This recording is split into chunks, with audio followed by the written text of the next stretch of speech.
이 시간 함께 찬송가 91장 슬픈 마음 있는 사람 함께 찬양하시겠습니다. 찬송가 91장입니다.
안녕하세요.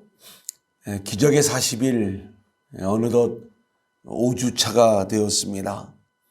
이제 이번 주와 다음 주 우리가 2주간만 진행을 하면 이 기적의 40일 48기도 이제 마쳐지게 되는데, 여러분 그동안 어떻게 이 과정을 진행해 오셨습니까? 남은 2주간도 하나님의 은혜 안에서 말씀 속에서 잘 따라와 주실 것을 부탁을 드리겠습니다. 지난 4주 동안의 내용을 우리가 잠깐 복습을 해볼까요? 우리가 첫 번째 주차에는 인생에 찾아온 문제에 대하여 함께 말씀을 나누었어요. 죄로 인하여 문제가 찾아오고, 섭리 가운데 문제가 찾아오고, 그리고 우리 가운데 찾아오는 모든 문제는 영혼육 통합적 차원의 문제다, 이렇게 말씀을 드렸죠.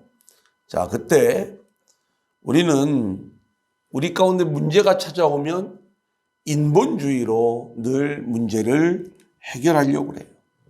그래서 우리가 아브라함의 이야기, 또 모세의 이야기, 모세의 부모죠. 그리고 베데스다 연못가에 38년 된 병자의 이야기, 그리고 여호람 왕의 이야기를 통해서 인본주의 문제 해결은 망하고 하나님의 해결책이 정답이라는 것을 우리가 함께 나누었습니다. 3주차 메시지는 우리가 회개에 대한 말씀이었죠. 이 회개가 왜 중요하냐? 죄로 인하여 찾아온 문제는 회개를 통해서 우리가 그 문제를 해결받을 수 있다, 이렇게 말씀을 드렸어요. 그래서 이 회개는 하나님이 하시는 일이다. 말씀 사역이다. 성령께서 이끄시는 일이다. 그리고 우리의 회개는 진정한 회개, 거룩한 회개로 나와야 되는 것이고, 부자와 나사로의 이야기를 통해서 회개가 없으면 결국 지옥에 갈 수밖에 없음을 우리는 함께 말씀을 통해 나누게 되었죠. 그리고 4주차 말씀은 우리가 섭리 가운데 찾아온 문제는 하나님을 만남으로 그 문제를 해결받을 수가 있었는데, 하나님을 만난 사람들, 예수님을 만난 사람들, 바디메오의 이야기, 삭개오의 이야기, 그리고 니고데모의 이야기, 그리고 수가성 여인의 이야기, 여기에 우리가 이제 4주차까지 함께 말씀을 나눈 거예요. 자, 그러면 5주차 메시지의 주제는 뭐냐? 우리 한번 따라해 볼까요? 순종. 예, 이 온라인으로 하셔도 잘 따라 하셔야 됩니다. 순종. 예. 이 순종은 어떻게 보면 우리의 믿음에 있어서 가장 기초가 되는 그러한 말씀이다. 이렇게 이야기할 수가 있겠습니다. 하나님의 말씀이 이 4주 동안 우리를 계속 이끌고 왔어요. 그리고 우리 인생의 문제 해결은 결국 하나님 만남으로만 해결받을 수 있다는 것을 우리가 알 수가 있는데, 이 하나님을 만난 사람들에게 요구되는 가장 기본적인 신앙의 자세가 순종이라는 거예요.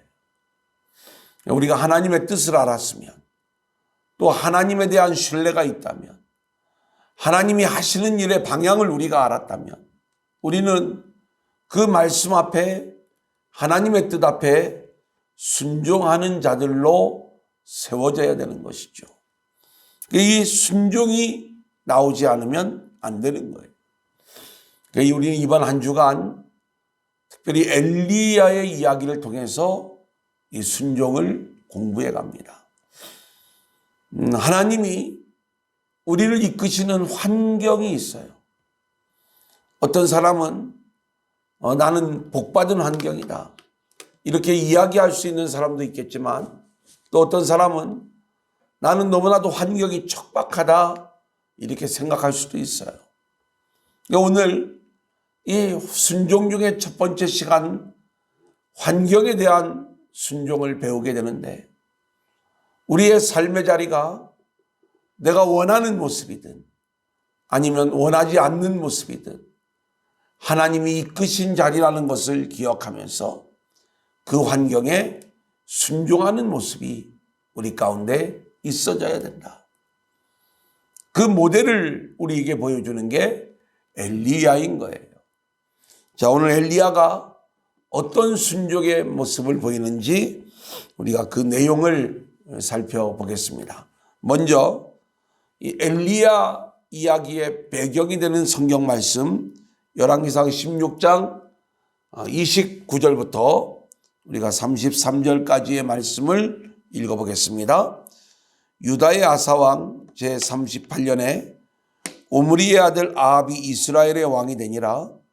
오므리의 아들 아합이 사마리아에서 22년 동안 이스라엘을 다스리니라. 오므리의 아들 아합이 그의 이전의 모든 사람보다 여호와 보시기에 악을 더욱 행하여 느밧의 아들 여로보암의 죄를 따라 행하는 것을 오히려 가볍게 여기며 시돈 사람의 왕 엣바알의 딸 이세벨을 아내로 삼고 가서 바알을 섬겨 예배하고 사마리아에 건축한 바알의 신전 안에 바알을 위하여 제단을 쌓으며 또 아세라상을 만들었으니 그는 그 이전에 이스라엘의 모든 왕보다 심히 이스라엘의 하나님 여호와를 노하시게 하였더라. 자, 이거 좀 설명을 드리겠습니다. 자, 오늘 이 엘리야 이야기의 배경에는 누가 등장하냐면 아합 왕이 등장을 하는 거예요. 아합이. 자, 좀 보겠습니다. 아합이 등장하죠. 이 아합 왕이 어떤 모습을 보이느냐? 그의 이전의 모든 사람보다 여호와 보시기에 악을 더욱 행하였다 이렇게 말씀을 하고 있는 거예요. 그러니까 얼마나 악한 왕이었는지 우리가 북이스라엘의 왕들 중에서는 가장 악한 모습이다.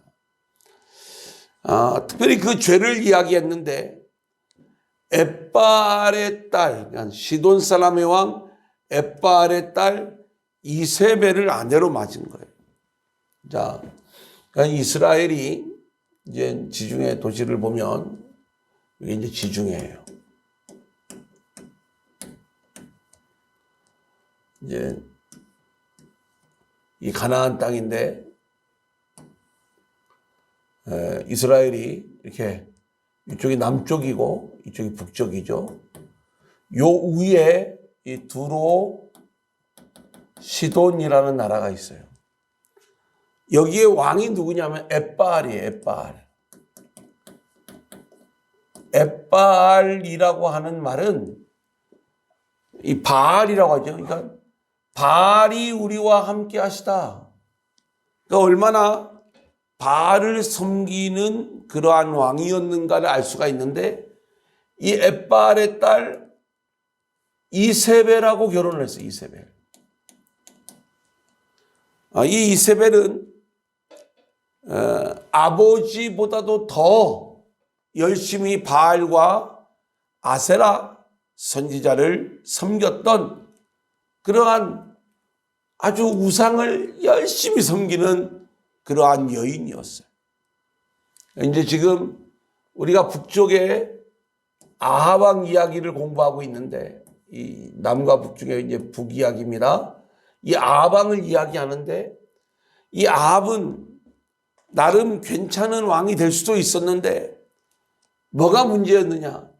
이 이세벨하고 결혼을 함으로써 원래 이 북쪽은 하나님을 섬기는 그러한 나라였는데 이러한 나라를 바알을 섬기는 나라로 만들어버렸어.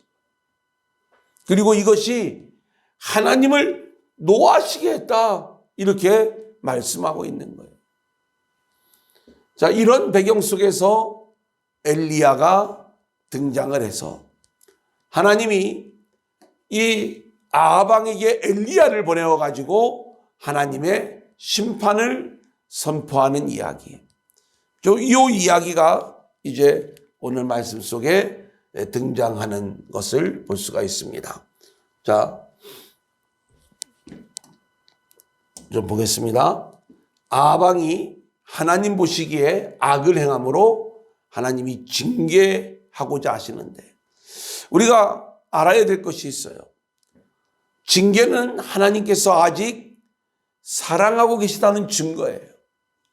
왜냐하면 아예 사랑을 하지 않는다면 내버려 두시는 거죠.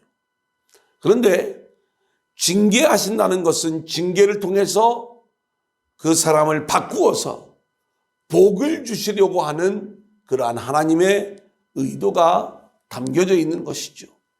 그래서 하나님은 지금 여전히 이스라엘을 사랑하시기에 엘리야를 통해서 징계를 선포하고 계시지만 여전히 이스라엘이 돌아오기를 기다리고 있는 거예요. 자, 그 징계의 내용이 뭐냐? 17장 1절입니다. 길르앗에 우거하는 자 중에 디셉 사람 엘리야가 아합에게 말하되 내가 섬기는 이스라엘 하나님 여호와께서 살아계심을 두고 맹세하노니 내 말이 없으면 수년 동안 비도 이슬도 있지 아니하리라 하니라. 자, 하나님이 엘리야를 보내셔서 심판을 선포하시는데 뭐라고 이야기하냐면 내 말이 없으면 비도 이슬도 있지 아니하리라. 굉장히 중요한 거예요. 그러니까 이제 하나님의 심판이 뭘로 일어나느냐?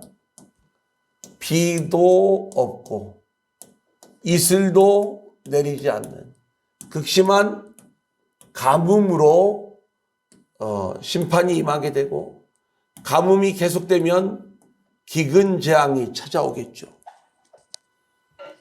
지금 이거예요. 실제로요, 우리가 이제 기적의 40일을 하면서 우리 안에 여러 가지 이제 기도의 제목들을 적어내신 분들이 있을 거예요. 때로는 뭔가 우리 안에 너무나 이 가뭄, 이것은 영적인 가뭄이 될 수도 있고요. 경제적인 가뭄일 수도 있고, 또 뭔가 마음속에 삶의 다양한 영역에서 오는 가뭄, 또 어떤 분은 건강의 가뭄일 수도 있어요. 자꾸 없어져가는, 잃어가는 거예요. 이런 일들이 찾아올 때 우리는 이것이 우리를 돌이키고자 하는 하나님의 사인이 아닌가, 이걸 우리가 늘 생각할 이유가 있어요. 그리고 특별히 이번 기적의 40일에 우리의 삶의 영역에 마땅히 하늘로부터 임해야 될 비와 이슬이 없어서 가뭄을 겪고 있는 그러한 영역들이 있다면 말씀 속에서 우리가 응답을 받고 하나님께 회개하고 돌아오므로 이 모든 영역에서 하나님이 주시는 이 풍요로움, 다시 비가 내리고 다시 이슬이 내리는 이 은혜가 우리 모두에게 임할 수 있기를 소망합니다. 그래서 비와 이슬을 내리지 않는 것은 하나님께로 돌아와라, 이 사인인 것이죠. 자, 그런데 참 이 아방이 얼마나 악한 모습을 하고 있는지 이제 이런 겁니다. 자, 보세요. 바알과 아세라를 섬겼다고 했잖아요. 근데 바알과 아세라를 섬기는 이유는 바알과 아세라가 풍요를 준다고 생각했기 때문인 거예요. 하나님은 그래, 내가 비를 내리지 않고 이슬도 내리지 않는데 진짜 바알과 아세라가 너희에게 풍요를 주는지 한번 봐라. 이 바알이 얼마나 가짜 신인지 한번 경험해 봐라. 이스라엘을 심판하면서 너희가 바알에게 아무리 빌어도 이 기근을 피할 수 없음을 깨닫게 될 거야. 방법은 하나님께로 회개하고 돌아와야 되는 거예요. 이 내용을 이제 이 심판을 통해서 보여주시는 것이죠. 자, 그러면 바알은 어떻게 해야 돼요? 이 아방은 어떻게 해야 돼요? 하나님의 심판으로 가뭄과 흉년이 계속 이어지게 되면 마땅히 회개하고 돌아와야 되는 거예요. 자, 그런데 아방은요, 회개하지 않아요. 오히려 그 모든 내용을 누구에게 뒤집어 씌우는가? 엘리야에게 뒤집어 씌우는 거예요. 우리가 생각해 보면 이 아합은 왕이에요. 그죠? 근데 흉년, 기근이 계속되면 이게 정치적으로 부담이 돼요. 왕이 문제가 있어서 백성들이 못 사는 것이다, 이런 생각이 되기 때문에 이 왕은 이 문제를 자기의 책임이 아닌 엘리야에게 그 책임을 뒤집어 씌웁니다. 그 엘리야가 하나님 앞에 이 나라에 비가 내리게 해달라고 마땅히 그렇게 이 나라를 축복하는 기도를 드려야 되는데, 엘리야가 이 나라를 저주하는 그 기도를 드림으로 흉년이 찾아오게 되었다. 그래서 모든 책임을 엘리야에게 뒤집어 씌우고 엘리야를 전국에 지명수배합니다. 뭐냐면 엘리야 잡아들여라. 그리고 엘리야를 죽이겠다는 거예요. 이게 지금 이제 이 아합이 보인 그러한 모습이었던 거예요. 얼마나 안타까운 모습인지 몰라요. 그래 이제 이 엘리야를 향한 전국 수배령이 내려진 것을 열왕기상 18장 10절을 보면 알 수가 있는데, 당신의 하나님 여호와께서 살아계심을 두고 맹세하노니 내 주께서 사람을 보내어 당신을 찾지 아니한 족속이나 나라가 없었는데 그랬어요. 그러니까 전국에 또는 이웃 나라까지도 사람을 보내어서 엘리야를 찾아내라. 혹시 엘리야가 여기에 숨어들지 않았는지 찾아봐라. 그들이 여기에는 엘리야가 없다 이렇게 이야기를 하면 맹세를 하겠다는 거예요. 나중에 엘리야가 그곳에 있었다는 사실이 발각되면 그 책임을 묻겠다는 거예요. 얼마나 이 강력하게 이 엘리야를 지명수배하고 있었는지를 우리 가운데 보여주는 그러한 장면이에요. 자, 아합 왕이 하나님 앞에서 범죄를 했습니다. 하나님이 엘리야를 보내셔서 하나님의 심판을 말씀했어요. 극심한 가뭄이 계속되자 아합 왕은 이 모든 책임을 엘리야에게 뒤집어 씌우고 엘리야를 잡아 죽이려고 하는데 이때 하나님께서 엘리야를 숨겨주시는 거예요. 근데 하나님이 엘리야를 숨겨주신 장소가 바로 그리시네가예요. 그래서 오늘 말씀의 제목은 그리시네가로 가라. 자, 한번 따라합니다. 그리시네가로 가라. 다시요. 그리시네가로 가라. 예, 오늘 말씀이에요. 그러니까 하나님이 우리를 보내시는 그 장소가 그리시네가라는 거예요. 하나님이 이리로 가라 말씀하시면 우리는 엘리야처럼 순종하고 가야 되는 거예요. 하지만 이게 만만한 일은 아닙니다. 자, 우리 한번 같이 볼까요? 2절부터 4절입니다. 여호와의 말씀이 엘리야에게 임하여 이르시되 너는 여기서 떠나 동쪽으로 가서 요단 앞 그리시네가에 숨고 그 시냇물을 마시라. 내가 까마귀들에게 명령하여 거기서 너를 먹이게 하리라. 자, 그리시네가가 어딘지를 알아야죠. 이스라엘 지도를 우리가 이제 어느 정도 이제 아실 수가 있는데, 자, 이게 이제 이스라엘입니다. 가나안 땅이에요. 근데 이게 갈릴리 바다고, 이게 사해인데 여기를 흐르는 강이 이게 요단강이에요. 요단강. 요단강 상류를 보면 여기서 이렇게 요단 동편으로 흐르는 이곳이 있는데 여기가 바로 그리시네예요. 그리시네. 그러니까 하나님이 지금 이 이스라엘 북쪽에 있었던 이 엘리야를 요 그리시네가로 하나님이 이끌어 가시는 거예요. 근데 이 그리시네는 마른 시내지만 비가 내릴 적에는 물이 흐르는데 비가 없으면 물이 말라버리는 그러한 시내였어요. 게다가 이곳은 먹을 것이 없는 아주 척박한 환경이었어요. 그러니까 하나님이 내가 너를 지켜줄 텐데 그리시네가에 가서 숨어. 거기는 먹을 것이 없지만 내가 까마귀를 통해서 먹을 것을 날라다 줄 테니까 염려하지 마라. 이 그리시네에 물론 아직 물은 좀 남아 있었지만 이 물이 언제 마를지 몰라요. 또 먹을 것을 구할 수 없는 환경이에요. 그 당시에 상황도 극심한 가뭄이었지만 실제로 이곳에서 먹을 것을 구한다는 것은 까마귀가 먹을 것을 가져다 주지 않는 한 너무나도 어려운 거예요.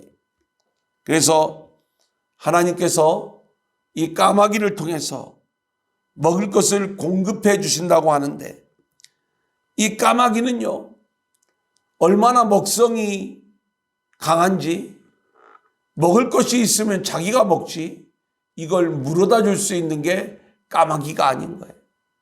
그래서 생각해 보면 이 말씀은 순종하기가 너무 어려운 그런 순종이죠. 저는 사실 하나님이 보내주시는 이 까마귀를 제가 경험을 한 적이 있습니다. 지금이야 이제 물론 지금도 이제 마찬가지인데 더 제가 이 까마귀를 강하게 경험했던 게 첫 목회. 시골 목회는 처음 나갔던 그 목회 장소가 이제 시골 할머니들 3분 모이는 그러한 교회였기 때문에 재정이 절대적으로 부족했어요. 그래도 시골이니까 쌀은 있고 또 먹을 것은 있으니까 그냥 먹지만 주머니에 단돈 100원도 없어서 빵원으로 지낸 적도 여러 번 있습니다. 그날도 이제 우리로 말하면 금요 속회 예배, 목장 모임이죠. 요즘 표현으로 빌리면 목장 모임을 하는데 이제 예배를 드릴 때 헌금을 해야 되잖아요. 근데 원래 1,000원씩 헌금을 했었는데 돈이 1,500원밖에 없어가지고 이제 제가 1,000원을 헌금을 하고 제 아내는 500원을 헌금을 하고 헌금을 다 하고 나니까 이제 빵원인 거예요. 근데 참 묘합니다. 워낙 이렇게 없게 살다 보니까 그냥 빵원이라고 해서 마음이 불편하거나 그러지는 않아요. 그리고 이제 썩음썩음한 이 봉고차가 이제 교회에 한 대 있었는데 이 봉고차도 기름을 넣어야 우리가 탈 수 있는 것 아닙니까? 또 조금만 고장이 나도 돈이 없으면 못 고치는 거예요. 그래서 간혹 이런 때는 저희들이 그 조치원 시내까지 걸어갔다가 걸어오고 이렇게 했던 기억이 나요. 아무튼 이렇게 예배가 끝나고 이제 아내와 함께 이렇게 좀 조치원 시내를 나갔다 오려고 하는데 이제 오토바이 한 대가 딱 들어오는 거예요. 우체부 아저씨가. 그리고 도장을 갖고 나와요. 이게 뭔가 했더니 전신환이 하나가 딱 도착을 했는데 도대체 제가 모르는 사람이 어떤 전신환을 보내줬는데 그 내용에 보니까 이제 지금도 그런 제도가 있는지는 모르지만 옛날에는 이제 10만 원권 수표와도 같은 거예요. 그걸 우체국에 가져다 주면 10만 원으로 바꿔주는 그 돈이 들어온 거예요. 누가 보냈을까? 아무리 봐도 그 사람을 제가 모르겠는 거예요. 주소하고 이름은 있는데. 그 돈을 저는 쓸 수가 없었어요. 그래가지고 이제 그 돈을 보내준 분에게 편지를 보냈죠. 제가 누구신지는 모르지만 이렇게 알지 못해서 이렇게 귀한 물질을 보내주셨는데 어떤 이유로 또 어떤 분이 보내셨는지를 알아야 제가 이제 마음껏 그 보내주신 물질을 사용할 수 있겠다. 이렇게 편지를 보냈을 때 이분에게 이제 답장이 온 겁니다. 그러니까 하나님이 뭔가 목돈을 뭐 큰 목돈은 아니지만 목돈을 좀 주셨는데 이것을 하나님을 위해서 너무나 쓰고 싶었다는 거죠.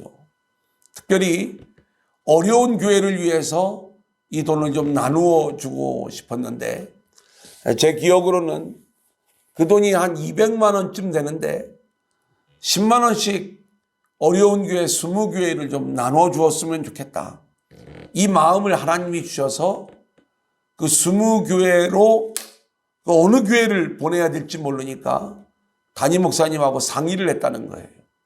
이분이 이제 감리교 교인이었기 때문에 목사님이 그 주소록에서 우리 감리교 주소록에서 이게 동그라미를 20군데를 쳐줬다는 거예요. 계좌번호를 모르니까 그 주소로 이 전신환으로 이렇게 보내었다. 근데 이분은 또 그렇게 저희가 편지를 보냈던 게 되게 감동이었던 모양입니다. 왜냐하면 이분이 이렇게 보냈을 적에 대부분 다 그 돈을 그냥 사용하였는데 이 내용을 좀 알고 싶다 이렇게 구체적으로 편지로 물어오니까 이게 이분과 이제 연결이 되어 가지고 제가 시골에서 목회하는 동안 이분은 한 번만 보내준 게 아니라 까마귀가 되어서 정말로 필요할 때마다 이렇게 선교비를 보내어 주시는데 제가 얼굴도 한 번도 못 뵙고 그렇게 시골 목회를 하는 기간 내내 이분을 통해서 도움을 받았던 그 기억이 있습니다. 하나님이 까마귀를 통해서 먹여주신 거죠. 저는 사실 이분의 이름을 잃어버릴 수가 없었어요. 왜냐하면 늘 그분을 위해서 기도했으니까. 근데 그 이후로 어떻게 된지 아세요? 세월이 수십 년이 지났지요. 제가 이분을 다시 만나게 된 건 대전에서 이제 목회를 하는 그 기간 동안에 지금부터 벌써 한 10년은 되어 가는 것 같으네요. 또 그러니까 시골 목회로부터 따지면 한 20년이 지난 다음에 이분을 처음 만나게 된 계기가 있었어요. 이분이 그것도 같은 지방에서 장로 고시를 이제 시험을 치르는데 제가 그 시험 감독관으로 들어갔습니다. 시험 감독관이 되면 흔히 장로님이 되실 분들이 가장 범하기 쉬운 오류가 뭐냐면 이 이름을 안 쓰시는 분들이 있어요. 그래서 이름을 썼는지 안 썼는지를 확인을 합니다. 이렇게 한 분 한 분 확인을 하는데 거기에 깜짝 놀랄 만한 이름이 적혀 있는 거예요. 바로 20년 전 그렇게 까마귀가 되어서 저에게 먹을 것을 공급해 주었던 그러한 분이셨습니다. 시험이 마쳐지고 나서 제가 그분을 이렇게 일부러 만났습니다. 혹시 제가 김근수인데 저를 기억하시겠습니까? 아, 그럼요. 기억하고 말고요.